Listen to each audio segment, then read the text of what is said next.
Ce qui était vraiment intéressant après mai 68, c'est qu'il y a eu vraiment un bouleversement étonnant, un peu dans toute la société. C'est-à-dire que le bouleversement, il se passait, c'est que déjà, les gens se parlaient les uns les autres.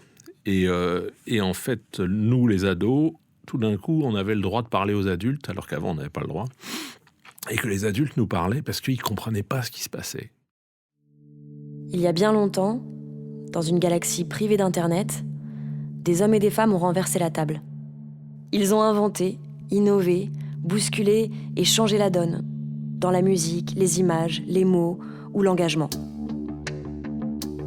Producteurs de punk rock ou directeurs de programme, agitateurs méconnus ou femmes artistes, ils sont les défricheurs, les inventeurs et les passeurs des cultures d'aujourd'hui. Les pionniers de la pop culture se racontent dans Transmission. Martin Messonnier par Étienne Menu. Transmission. Un podcast produit par Arte Radio avec la FAB, Fonds de dotation Agnès B.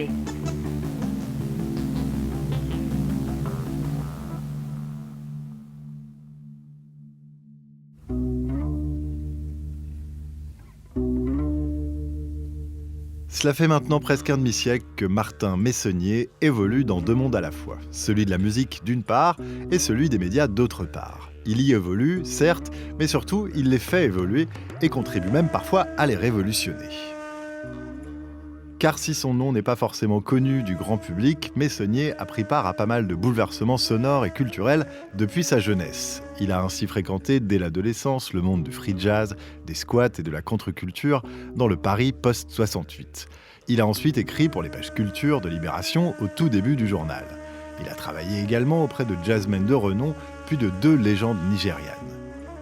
Il a aussi fait connaître en France et ailleurs, et presque à lui tout seul, les nouvelles musiques africaines ainsi que le raï algérien de Cheb Khaled. Il a par ailleurs occupé les fonctions de DJ résident et de programmateur de Radio Nova au milieu des années 80. A également enregistré des disques avec sa femme de l'époque, la chanteuse franco-tunisienne Amina Anabi, qui participera à l'Eurovision en 1991. Et puis on l'a ensuite retrouvé aux commandes de l'émission culturelle Megamix sur la chaîne La 7, qui deviendra Arte. Depuis les années 90, Martin Messonnier a signé de nombreux documentaires sur des sujets aussi épineux que l'uranium appauvri, les femmes au travail ou le recyclage des déchets. En outre, il a été l'un des premiers à s'intéresser à Internet, alors que les modems faisaient tout juste leur apparition en France. Ne délaissant jamais vraiment la musique, il a aussi beaucoup composé pour l'image, son tube étant le générique des Guignols de l'info. Aujourd'hui, alors qu'il a dépassé la soixantaine, il reste toujours branché sur la sono mondiale et gagne principalement sa vie comme DJ et compositeur électro. C'est donc une existence faite de talent, de curiosité, de hasard et d'improvisation que nous allons découvrir avec Martin Messonnier. Je suis Étienne Menu, journaliste musical, et ceci est un nouvel épisode du podcast Transmission sur Arte Radio.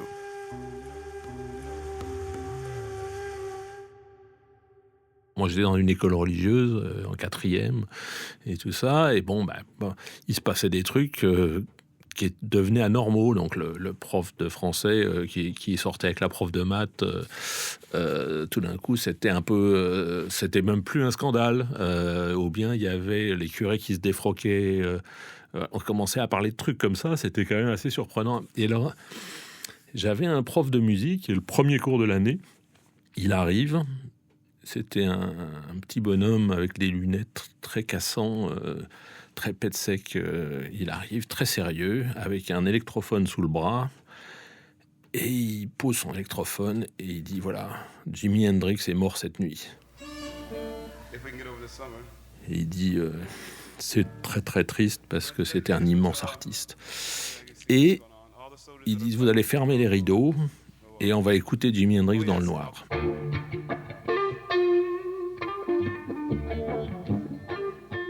Et donc, hop, il met Band of Gypsies, le disque en entier, et après, on discute.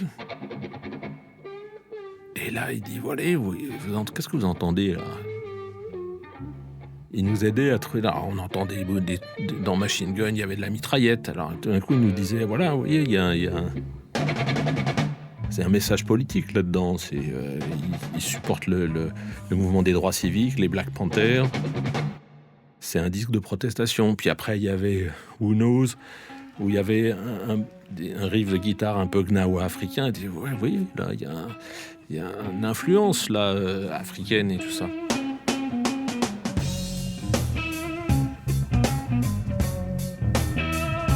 Alors nous, on vénérait les Beatles parce que c'était la fin des Beatles. Il y avait les Rolling Stones et tout ça. Et on vénérait tous ces gens-là. Mais tout d'un coup, on découvrait un truc, c'était que Jimi Hendrix, par exemple, il avait un truc qui était plus grand que la musique. Son ego était plus petit que la musique. Son ego était plus petit que son message. Et tout d'un coup, ce prof est devenu un mentor. Et puis, on l'a enterré l'année dernière. Il s'appelait Renaud Gagneux. C'était un musicien de musique contemporaine qui a été joué par Rostropovitch, qui était un type qui avait un grand talent. Et alors, 20 ans après l'école, il a arrêté de faire de la musique parce qu'il a décidé que la musique contemporaine, c'était pour les bourgeois et que ça ne changerait jamais le monde. Donc, il est devenu historien. Et donc, tout d'un coup, c'était comme une explosion dans la tête de moi et mes camarades, parce qu'on en reparle encore maintenant, ce prof extraordinaire qui nous disait « Mais moi, j'ai aucune envie de vous faire apprendre la flûte à bec, il y a plein de profs pour faire ça. Moi, je vais vous apprendre à écouter la musique et à la comprendre. » Et c'était assez formidable parce que tout d'un coup, on se disait, voilà, la musique, c'est beaucoup plus... Il y a plus grand que la musique, c'est l'idée derrière la musique. Tout ça se passait à Paris. Enfin, en banlieue, oui. Et quand est-ce que vous avez commencé à jouer exactement ? Moi, je jouais déjà, en fait. Depuis que j'avais 8 ans, je jouais de la musique. Ma famille, mes sœurs jouaient de la musique. On m'avait offert 2 guitares pour mes 8 ans. Donc, j'avais mes guitares, j'avais les copains qui venaient jouer avec moi. Donc, on jouait ensemble. Donc, la musique, ça a été... c'était vraiment... Je baignais dedans, quoi. Et en fait, c'était vers 72, mais même en 72... J'avais un petit groupe avec des copains et on jouait dans la rue, on jouait du banjo, on faisait la fête, c'était Noël 72. Et en fait, tout d'un coup, il y a une porte qui s'ouvre, c'était les voisins.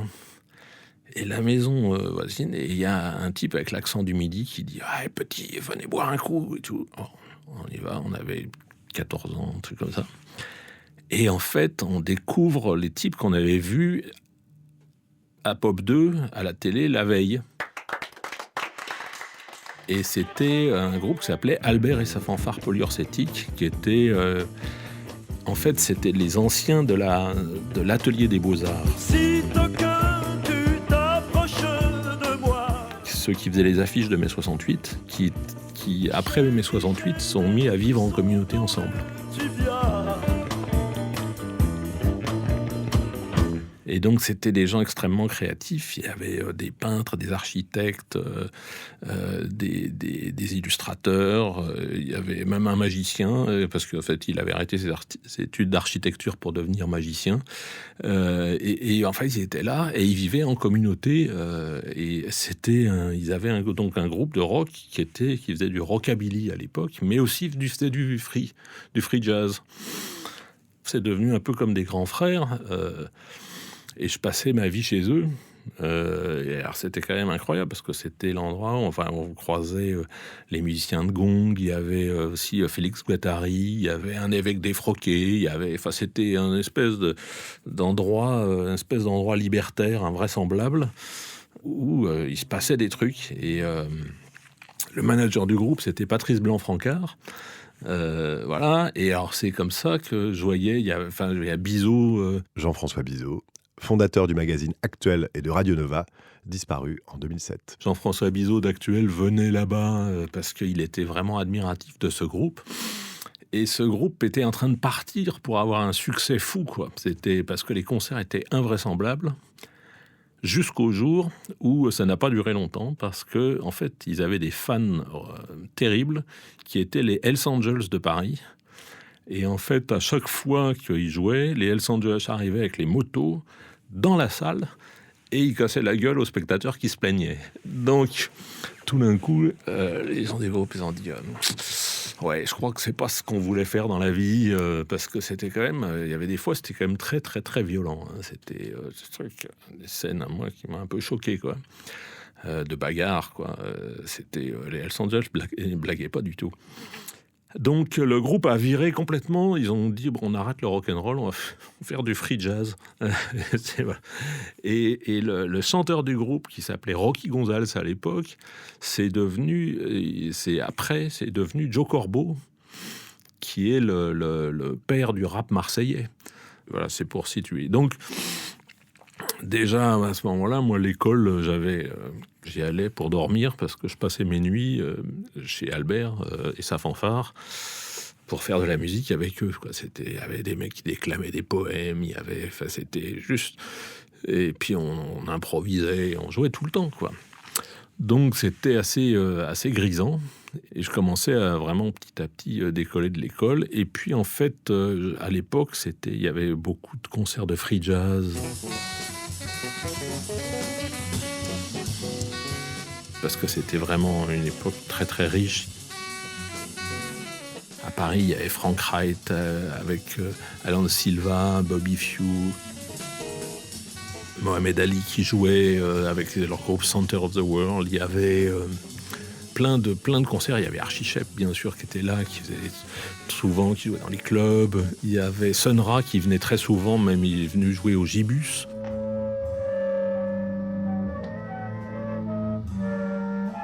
Et donc, bon, moi je voulais aller au concert, mais j'avais pas vraiment les moyens, et donc j'avais repéré quand même que les journalistes, ils payaient pas. Et donc je me suis dit, tiens, ça serait pas mal de devenir journaliste. Et donc j'étais en première, et je suis allé voir Laurent Godet, qui était le rédac-chef de Jazzot, en disant, moi j'aimerais bien être journaliste. D'ailleurs, là, il y a un festival à Grenoble, il y a Bill Evans, si tu veux, je vais te faire un interview de Bill Evans.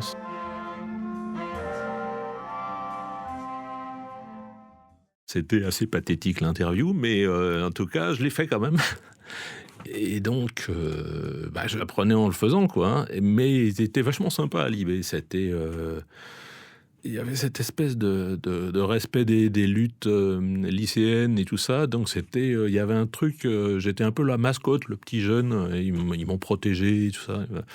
Et la culture à Libé, c'était invraisemblable. Il y avait Pacadis, il y avait Rémi Colpa qui est arrivé en même temps que moi. Lui, il était avant dans les pages politiques, il est arrivé à la culture avec moi. Et il y avait aussi Sam Cambio, qui était un poète merveilleux. Patrick Piette, qui était aussi qui écrivait sur le théâtre, qui était un très, très grand auteur. Et puis un jour, j'ai eu la chance incroyable de rencontrer Don Cherry. J'étais à un concert de l'Art Ensemble à la Mutu, et puis j'ouvre la porte et je vois Don Cherry. Waouh, Don Cherry! J'étais fan complet de Don Cherry. Don Cherry, trompettiste américain, figure majeure du free jazz et accessoirement beau-père de la chanteuse anglaise Néné Cherry. Pour moi, c'était un génie, donc je suis allé voir. Je me dis, bon, est-ce qu'on peut faire quelque chose ensemble et tout. Et en fait, je suis devenu porte-valise, manager, agent, truc de Don Cherry pendant plusieurs années, 4-5 ans, quoi. Et ça marchait super bien. Donc, du coup, j'ai commencé à me développer. Et puis, après, Don Cherry, alors, il a dit au mec de l'Art Ensemble, vous devriez bosser avec lui, ça marche bien. Tu vois, donc, j'ai récupéré l'Art Ensemble. Puis après, j'ai récupéré Art Blakey. Puis après, j'ai monté une boîte qui marchait super bien. Pour Don, vraiment, je m'occupais de gérer, quoi. Tout de A à Z. Pour les autres artistes, c'était vraiment un boulot d'agent, quoi. Et c'était organisateur de spectacles. Ah, puis John Lee Hooker, voilà, c'était... là, j'ai fait 3 tournées avec John Lee Hooker, Albert Collins. C'était toujours des souvenirs incroyables, quoi. Et en fait, moi, j'ai eu la chance, quand je travaillais avec Don Cherry, je parle en 78-79, on avait fait une tournée avec Frank Sérafine. Et Frank Sérafine, il avait fait tout le sound design de Tron. I've got a little challenge for you, Sark. A new recruit. Le film de Disney.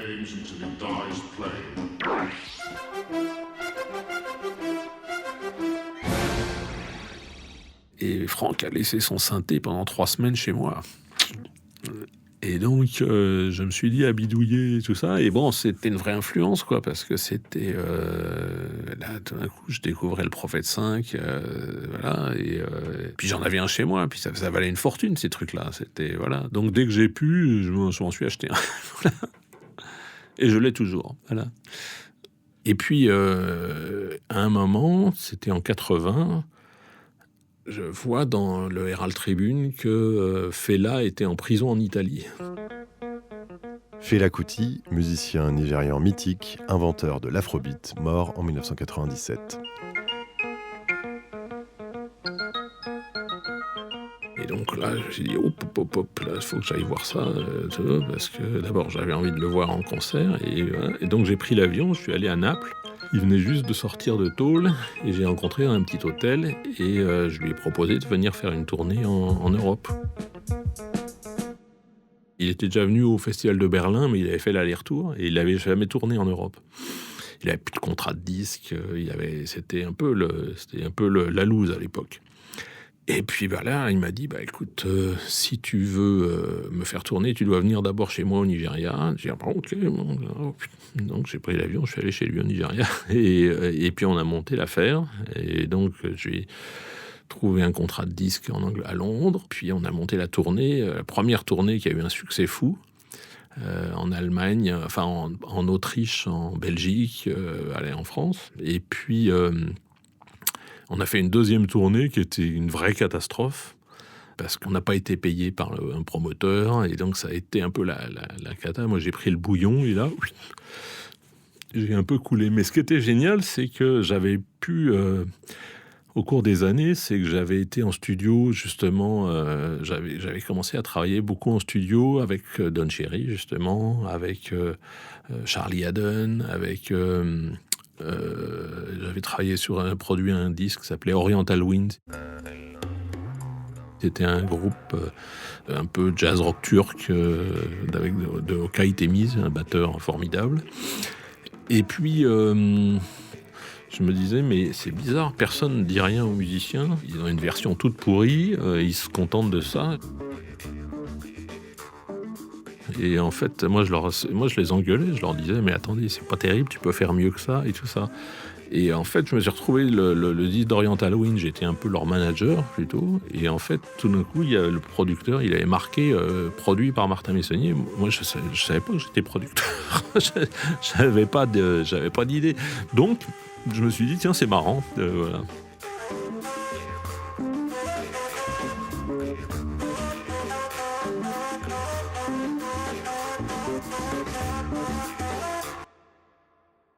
Et après, j'ai eu la chance d'être en studio avec Fela pour 3 albums.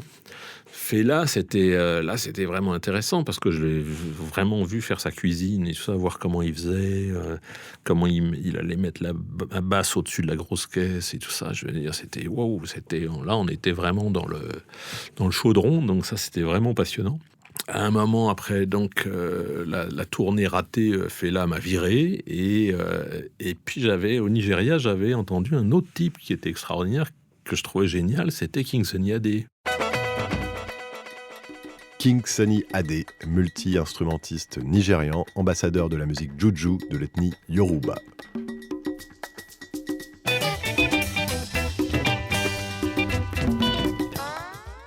Et donc, je suis allé voir King Sunny Adé, je lui ai dit, tiens, je te trouve un contrat. Donc, j'ai trouvé un contrat avec Island, et puis on a fait 3 albums, et puis là, tout d'un coup, ça s'est mis à marcher du feu de Dieu, puisqu'on a tourné aux États-Unis, on avait 2 albums dans les pop charts en même temps que Michael Jackson. On était dans les top 50 albums. Pour une musique africaine, c'était impossible. Et au Japon, on jouait dans des stades énormes, quoi, dans des endroits. Donc c'était vraiment assez fou. Island m'avait adjoint un ingénieur du son qui était prodigieux, qui est toujours prodigieux d'ailleurs, qui s'appelle Godwin Logie. Et Godwin, c'était un maître des délais et des réverbes et tout ça. C'est un maître de la mise en espace. En plus, c'était le numérique qui arrivait. C'est-à-dire que là, on avait, à ce moment-là, arrivent les premières lignes drum, il y avait déjà la TR-808, mais là, c'était vraiment les lignes drum, donc c'était...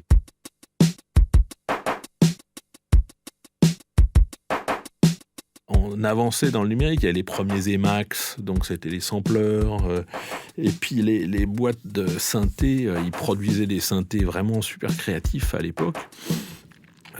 Et donc nous, c'était des nouveaux jouets, on essayait des nouveaux trucs tout le temps, quoi. Martin Messonnier, alors à votre avis, pourquoi ces artistes venaient vous chercher vous ? Vous aviez un certain style, une certaine patte ? Ce que j'essaye toujours de faire, c'est de mélanger la machine avec de l'acoustique. Par exemple, j'avais fait un album beaucoup plus tard avec Alan Stivell, par exemple. Passer des bâmes et les organes aux cigarettes, songer dans Hollywood, croire et base western. Les musiciens ne comprenaient pas du tout ce que je voulais faire. Puis après, ils étaient super contents parce que il y avait le gros son. Mais c'est vraiment c'est de mélanger d'essayer d'avoir les grosses basses et puis en même temps d'avoir les charlets qui soient un peu réels parce que c'est quand même nettement plus agréable à vivre, quoi. Et quand vous expérimentiez, c'était dans le contexte d'un disque précis ou c'était une expérimentation hors cadre ? Ah ben non, c'était on expérimentait pour servir des disques. Donc c'était par exemple, il y avait Bizot voulait qu'on produise un album justement de Ray Lema. Et donc l'album s'appelait Médecine.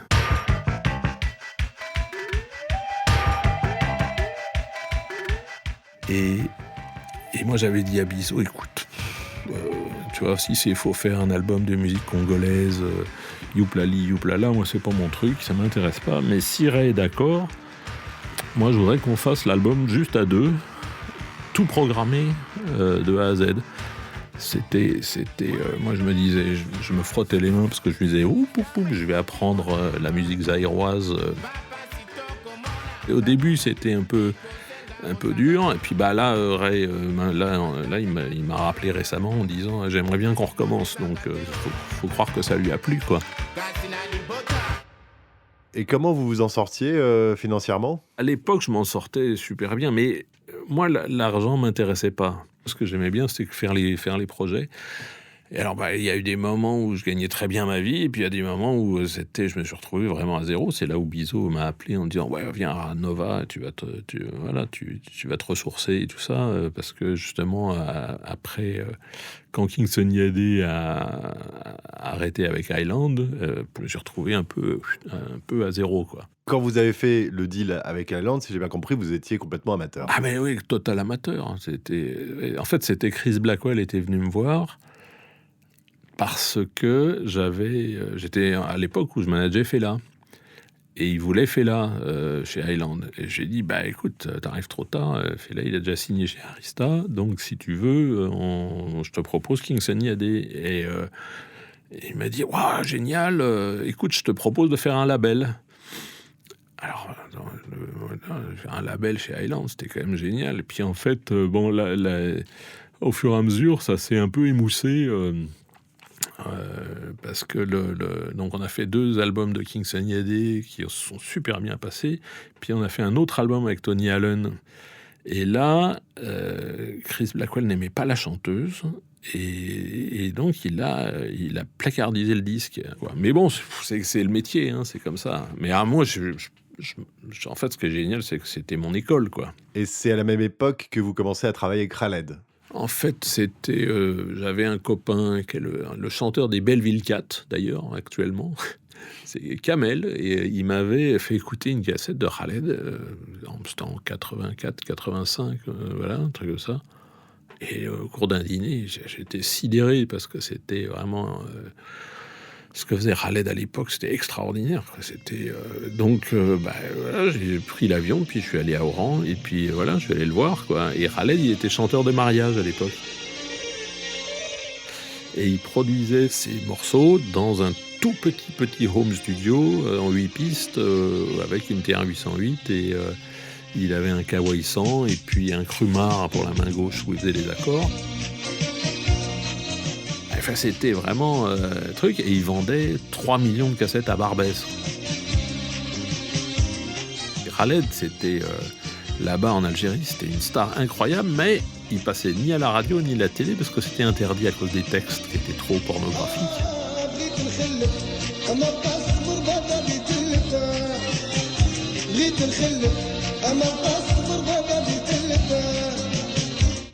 J'ai proposé à Khaled de venir jouer à Bobigny avec d'autres chanteurs de rail. Puis ça a eu un succès incroyable, quoi. Donc voilà, c'était un peu... et voilà. Et j'aurais voulu à l'époque faire un album avec Khaled. C'était pour ça que j'y allais surtout. Mais Khaled, il avait 2 contrats d'exclusivité. Alors c'était impossible de le faire.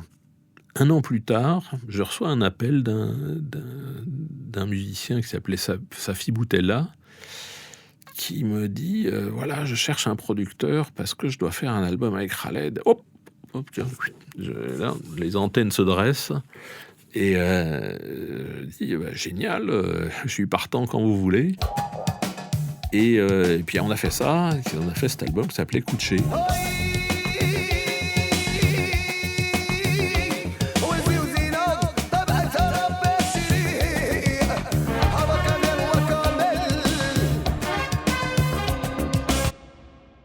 Et c'était quoi votre approche quand vous alliez voir tous ces musiciens noirs ou maghrébins pour leur proposer de faire affaire ? Bah, moi, j'allais en fan, hein, donc c'était vraiment... J'allais en fan, mais avec une proposition sérieuse, quoi. C'est-à-dire, là, je suis arrivé, j'ai dit, voilà, j'ai $30 000 à te proposer pour 4 concerts, est-ce que ça t'intéresse ou pas ? Donc, c'était des propositions assez cadrées, hein, c'était pas... Et voilà, Sunny Adé, j'étais allé le voir parce que j'étais fan, et je voulais juste voir qui c'était. Et à quelle époque vous avez entendu pour la première fois parler de world music ? Ah, c'est en 87, le terme world music. Alors avant, il y avait le terme sono mondial. Ce qui était arrivé, c'était Patrice Van Hersel qui avait écrit sono mondial dans un article d'Actuel sur Relema. Et j'aimais bien le concept world parce que c'était le grand mélange. Et c'était intéressant parce qu'à l'époque, justement, à Radio Nova, ce qu'on faisait, c'était vraiment le grand mélange.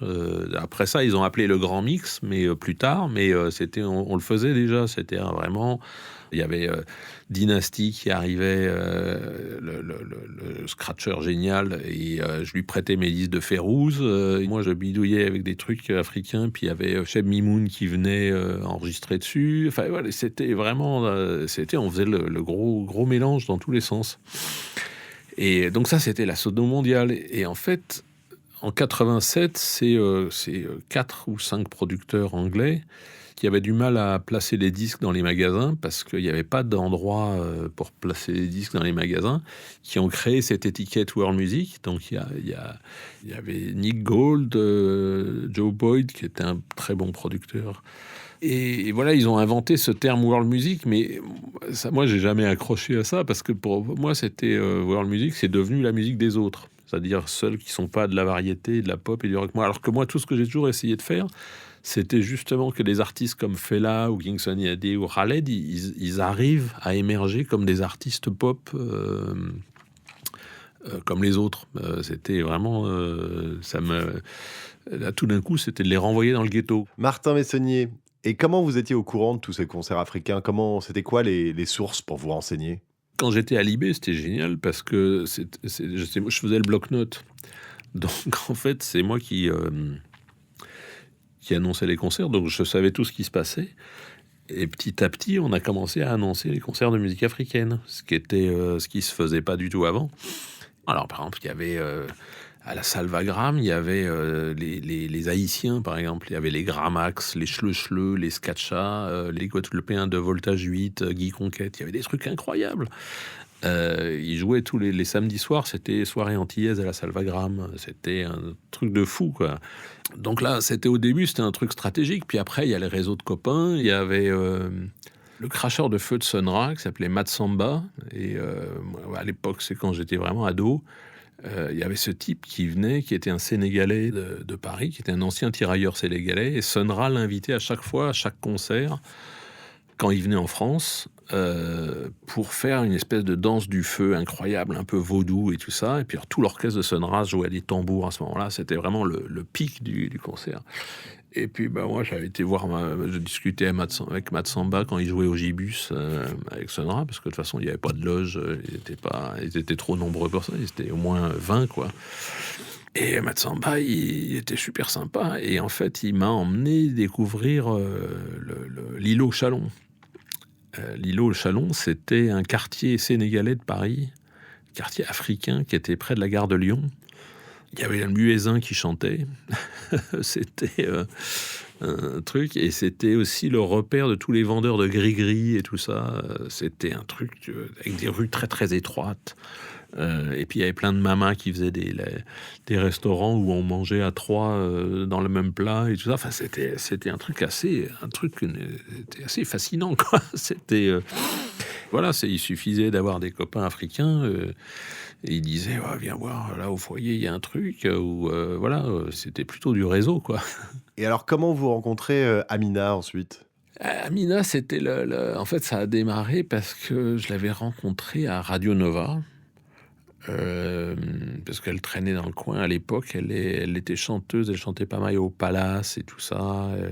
Et c'est, en fait, ce qui s'est passé, c'est que je travaillais à l'époque sur un album japonais avec Yasuaki Shimizu, qui était un saxophoniste japonais. Et donc, on faisait cet album qui voulait être c'était un album sono-mondial.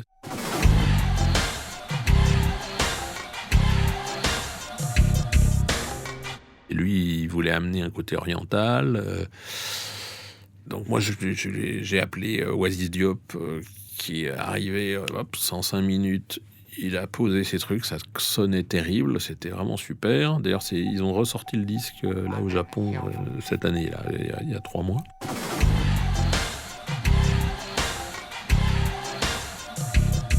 Et puis j'avais fait venir une chanteuse qui s'appelait Mali Mango, qui avait une très belle voix aussi. Et puis Amina, maman, elle vient et puis elle dit, est-ce que je peux essayer ? Et là, elle se met dans le studio, et puis en fait, comme elle était timide, elle se met face au mur, c'est-à-dire avec le micro derrière elle, et tout d'un coup, elle balance un truc, et là, on était sidérés avec Shimizu, chez l'ingénieur, enregistre et tout, et on a enregistré le truc, et là, tout d'un coup, c'est resté sur le disque, quoi.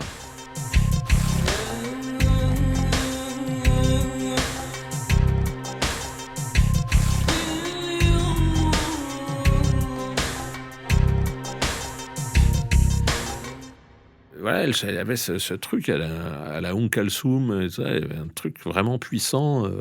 Puis ce qui était marrant, c'est que j'avais un copain au Japon encore, qui s'appelait François Dumas, qui produisait des concerts et qui était aussi de la bande Actuelle. C'était un des copains de Bizot. Il avait travaillé à Actuelle aussi. Et il me dit, il avait repéré Amina et s'est dit, écoute, si tu veux, je vous monte une tournée au Japon et tout ça. On n'avait pas de morceaux et tout ça. Et donc, on a bossé d'arrache-pied pour arriver à avoir un répertoire et puis pour faire la première tournée au Japon. Et donc, quand on est revenu du Japon, on avait un demi-album qui était prêt, quoi. On avait sorti cet album en 89, un truc comme ça. Et en fait, il n'y avait aucune radio qui le jouait. Ça marchait pas trop mal, mais ça décollait pas, quoi. Ça décollait pas. Et puis arrive la guerre du Golfe. C'est 91. Et c'était... Enfin, les gens se souviennent pas, mais il y avait vraiment une ambiance épouvantable. C'est-à-dire qu'on avait eu 86, il y avait eu les attentats dans le métro. Et donc 91, les gens étaient terrifiés. Dès qu'il y avait un arabe qui montait dans le métro, on le regardait en disant, est-ce qu'il va nous faire sauter ? Enfin, il y avait vraiment une très mauvaise ambiance. Et le gouvernement avait très très peur du clash des civilisations. Et il y avait à TF1 une dame qui s'appelait Marie-France Brière. C'est elle qui avait lancé la première émission mondiale sur le hip-hop qui s'appelait... C'est elle avait fait un concert à Alger avec Khaled Salif Keita, Kingston Yadé, en prime time TF1. C'était un dimanche soir. c'était quand même, elle y allait fort. Hein. Et c'est elle qui est venue chercher Amina. Et elle dit, voilà, est-ce que vous voudriez faire l'Eurovision ? Elle voulait qu'elle fasse un duo avec Patrick Bruel, ou que Bruel lui écrive une chanson. Le courant n'est pas du tout passé. C'est le dernier qui a parlé, qui a raison dans ta maison. Et on a dit, bah écoute, c'est pas compliqué, c'est la chanson comme ça, ou on le fait pas. Et bon, on l'a fait, quoi. Et en fait, on s'attendait pas du tout à gagner. Ne dis pas non, le monde n'est ni mauvais ni bon que ton parent. C'est sans raison. Ouah, ouah, ia, ia, ia. Nous, on se disait, voilà, c'est juste l'occasion d'avoir un peu de visibilité et tout ça. Et en fait, tout d'un coup, pof, le jour de l'Eurovision, c'était invraisemblable. On était parti avec Léon Zitrone, Jean-Paul Gaultier, avec nous, quoi. C'était l'équipe de choc, quoi. Et on se marrait. C'était parce que nous, on ne se prenait pas du tout au sérieux sur le truc. Et puis au moment de la notation, au début, on se dit, bon, c'est bon, on a perdu. Et puis tout d'un coup, je sais pas, à la fin du décompte, tout d'un coup, pom, il y a des gens qui mettent la note maximum, là, le 12, et paf, on se retrouve ex aequo avec la gagnante. Et puis en fait, il y a eu un moment de flottement. Et puis tout d'un coup, il y a quelqu'un qui a dit, ouais, il y a une règle qui fait qu'il faut que le gagnant, c'est celui qui a le plus de notes maximum de 12. Et donc, c'était la Suédoise qui avait ça. Donc, nous, on a été numéro 2. Donc, c'était vachement bien parce qu'en fait, voilà. On avait aussi ce côté... on n'avait pas trop envie de gagner, quoi. C'est parce que c'était un peu ringard. Mais la pauvre Amina, elle a un peu porté cette croix sur le dos longtemps parce qu'en fait, nous, on n'avait pas du tout anticipé la notoriété et tout ça. Donc, on avait un petit 3 pièces... à la Nation, on était obligé de se barricader. Il y avait des gens qui venaient dans l'escalier, il y avait des gens, on recevait des coups de fil racistes, des courriers d'insultes, des trucs. Enfin, c'était quand même juste. Elle pouvait plus descendre dans le métro. Ça a été. Il y a eu là un an où c'était quand même chaud, quoi. À la toute fin des années 80, vous en êtes venu à faire de la télé. Comment ça s'est passé ? Dans les années 80, je passais ma vie en studio et en fait, je crois que c'était je sais plus quelle année, en 87, hein, je me suis aperçu que j'avais pas vu le jour pendant l'année parce que j'étais resté en studio toute l'année. Et donc, je me suis dit, bon, c'est pas possible, faut que tu trouves un autre boulot parce que ça va. Et puis, en plus, ça me commençait à m'agacer, tous ces trucs, parce que les maisons de disques devenaient, en fait, les maisons de disques qui étaient avant, c'était, je travaillais avec des gens comme Chris Blackwell ou Philippe Constantin ou je sais pas, c'était des passionnés, quoi. C'était vraiment, c'était des fadas de musique. Et tout d'un coup, arrivaient dans les maisons de disques un nouveau type de gens qui étaient les gens qui venaient d'écoles de commerce. Alors, il y avait des chefs de produits, des trucs comme ça. Et en fait, ça devenait beaucoup moins drôle parce qu'en fait, il y avait ces gens qui connaissaient rien à la musique, mais qui connaissaient tout au marketing, enfin, supposément. Et en fait, qui nous disaient ce qu'il faut faire. Et là, à un moment, je me suis dit, mais voilà, je suis pas fait pour ce métier, quoi. C'est là où j'ai eu la chance de pouvoir faire de la télé, justement, avec la 7 qui démarrait. Parce que, en fait, c'était... La 7 cherchait un programme, justement, avec des musiques différentes. Là, au début, ils voulaient essayer avec des présentateurs et tout ça, ça le faisait pas du tout. C'était pas bien. Et moi, j'ai dit, voilà, je voudrais qu'on fasse une émission sans présentateur, juste avec une voix off. Et puis, où on est la moitié de l'émission, ce soit des gens connus, et l'autre moitié des gens pas connus, des découvertes, quoi. Et aussi que il y a au moins 3 continents sur 5 à chaque fois, quoi.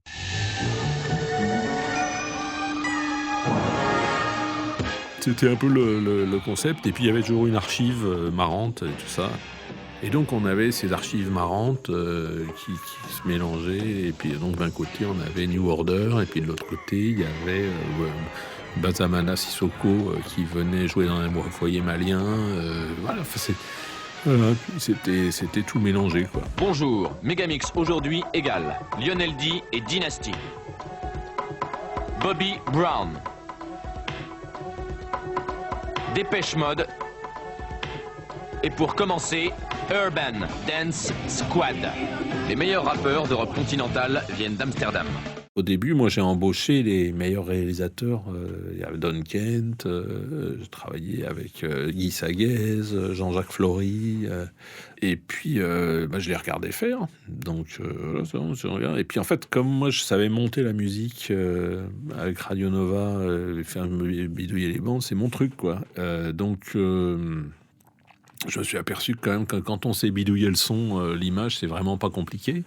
Et donc, à un moment, je suis commencé à dire, moi, je vais réaliser. Et puis, en fait, à ce moment-là, l'émission devait passer sur France 3. Et là, tout d'un coup, je suis devenu le réalisateur du truc, quoi. En même temps, je pouvais pas réaliser tout parce que tous les sujets étaient faits par des tas de copains qui... donc, j'avais pris des passionnés de sujets différents. Donc, il y avait Anaïs Prosaïque qui est fan de musique contemporaine et de musique expérimentale. Il y avait Philippe Tufigo qui, lui, était très rock et techno.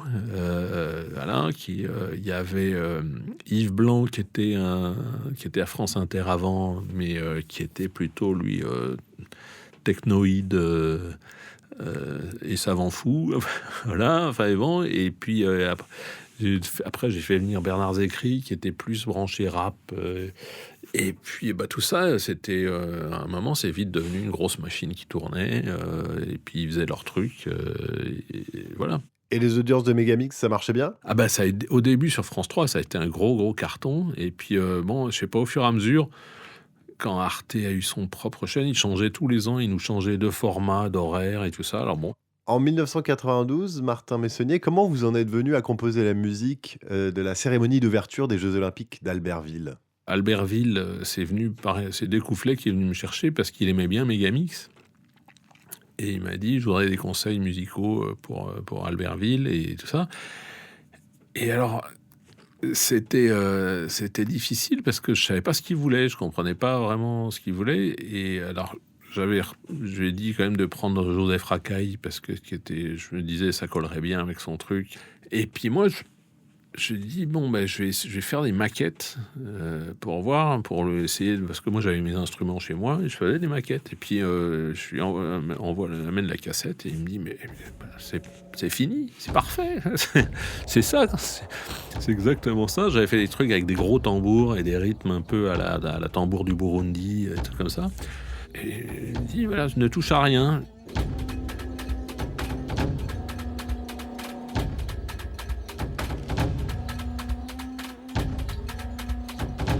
Vous aviez fait le générique de Megamix, mais on vous connaît mieux pour un autre générique qui est celui des Guignols de l'info.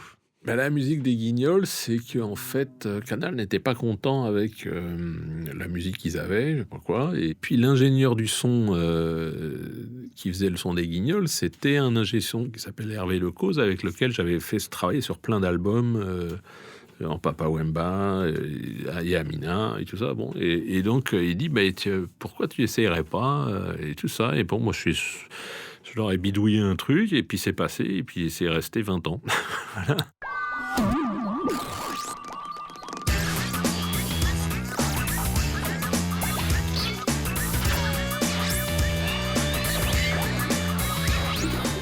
Ça m'a bien aidé, ouais. Ça m'a bien aidé et ça m'a permis surtout de faire les documentaires que j'avais envie de faire. Et donc j'étais beaucoup plus libre pour justement passer 1 an et demi travailler sur l'uranium appauvri, ou bien je sais plus combien d'heures, 8 fois 1 heure sur l'internet en 96 et en 98 pour Arte là. À l'époque où il y avait même des directeurs d'Arte qui disaient l'internet c'est un gadget, on n'en parlera plus dans 2 ans, voilà. C'était bon, et en fait c'était vachement intéressant d'interviewer Jaron Lanier, Alvin Toffler, ou des gens comme ça qui sont des futurologues, quoi. Ouais. Jarod Lanier, scientifique américain considéré comme le père de la réalité virtuelle. Alvin Toffler, futurologue américain connu pour son livre Le choc du futur, régulièrement cité par les pionniers de la techno de Détroit. Comment vous vous êtes intéressé à Internet ? Là, moi, j'étais sur Internet dès 81-82. Ouais. en fait, parce qu'il y avait un réseau en fait, les tourneurs et les groupes pop anglais, hein, il y avait un système, on avait tous des TRS-100, c'est des petits ordinateurs tout petits avec une mémoire totale de 8 mégas. Tu avais une prise genre Péritel, un truc comme ça, que tu branchais derrière ton petit ordi, et voilà. C'était vachement pratique parce que, avant, je veux dire, jusqu'à donc 81, on avait que le téléx, quoi. Quand on devait envoyer les infos sur la liste des hôtels, la liste du matos à fournir, tout ça, on avait que le téléx. C'était quand même une vraie galère, quoi. Et donc là, tout d'un coup, il y avait un réseau qui s'était mis en place. Et en France, on était 3 dessus. Il y avait Alain Lahana, il y avait Jules Fructos, qui est aussi un producteur très, très connu maintenant, voilà, et puis moi. Et en fait, en Angleterre, ils étaient à peu près, et aux États-Unis, il y avait 300 personnes en tout, mais dessus, il y avait David Bowie, on avait la liste, c'était comme un club, quoi. Et en fait, moi, c'est comme ça que j'ai rencontré Stuart Copeland de Police en lui envoyant un mot, et puis lui il m'a dit tiens, je cherche un chanteur africain. Hop, je lui ai dit si tu veux, là il y a Ray Lema avec qui je bosse, si tu veux faire une chanson avec lui. Hop, il a fait une chanson avec lui, et puis après, tout d'un coup, alors bon, effectivement il y avait le Minitel, et puis début des années 90, et donc à l'époque je me suis dit mais ouais, il faudrait faire un truc sur Internet parce que ça va changer nos vies, quoi. La dimension utopique d'Internet à ses débuts, c'était quelque chose qui vous intéressait particulièrement ? Non, en fait, non, parce que en fait, j'ai fait un premier film très utopique. Enfin, quand un premier, c'était plutôt 4 heures, très utopique. Et puis 2 ans après, en 98, j'en ai refait une série qui était plus du tout utopique, qui était on va étudier l'Internet sous l'aspect de la finance, parce qu'en fait, la finance, ils étaient sur Internet avant tout le monde. D'ailleurs, vraiment, enfin, il y a eu l'armée d'abord, quand ils ont inventé le truc, et puis après les universités, mais les banquiers, ils ont démarré en 79, quoi. Et donc, c'était intéressant de réfléchir à l'impact de l'Internet en regardant ce qu'en faisaient les banquiers. Bon, et alors là, tout d'un coup, c'est effectivement, en y regardant de près, on voyait la bulle arriver qui a explosé bien vite après, quoi. Ce podcast, vous le savez, Martin Messonnier, s'appelle Transmission. Vous, qu'est-ce que vous pensez avoir transmis dans votre carrière, notamment autour des musiques africaines, des musiques en Afrique et en Europe ? C'est sûr que les artistes, ils étaient contents de voir. C'est quand ils ont vu Fela et King Sunny Adé qui explosaient, il y a beaucoup d'artistes qui se sont dit ça y est, notre heure est venue. Ça, c'était formidable. Moi, au début, quand j'arrivais à Londres en disant attendez, il y a des milliers de groupes africains à écouter, les mecs me regardaient avec des yeux comme des soucoupes en disant mais qu'est-ce que c'est, de quoi tu nous parles là? Ça n'existait pas, quoi. Et maintenant, voilà, c'est dans les pop charts, voilà. Bon, mais c'est génial. Moi, je m'en fous. Je me suis bien amusé. Ça a été des moments formidables, quoi. Donc, et là, maintenant, ce qui est intéressant, c'est que c'est d'autres trucs formidables qui sont en train d'arriver avec une autre façon de faire, quoi. Il faut se rendre compte que quand moi j'allais au Nigeria, c'était donc il y a 40 ans presque, hein, les studios, mais c'était un désastre absolu, quoi. C'était vraiment très très dur d'enregistrer truc. Bon, et là les mecs, ils avaient besoin de nous pour qu'on les aide à venir en Europe, enregistrer dans des bons studios, et trucs comme ça. Voilà. Les artistes, ils avaient besoin d'aide, quoi. Mais là, maintenant, ils n'ont plus besoin de nous. C'est génial. Ils font leur truc là-dessus. Alors, bon, moi, j'aime pas tout, mais il y a des trucs extraordinaires en Afrique du Sud. Il y a des trucs formidables qui sortent. Au Ghana, en Ouganda, en Éthiopie. Il y a des trucs de fou. C'est d'une créativité incroyable. Et en fait, ils n'ont plus besoin de nous. Donc, nous, on est... donc, moi, comme tant que DJ, je me frotte les mains.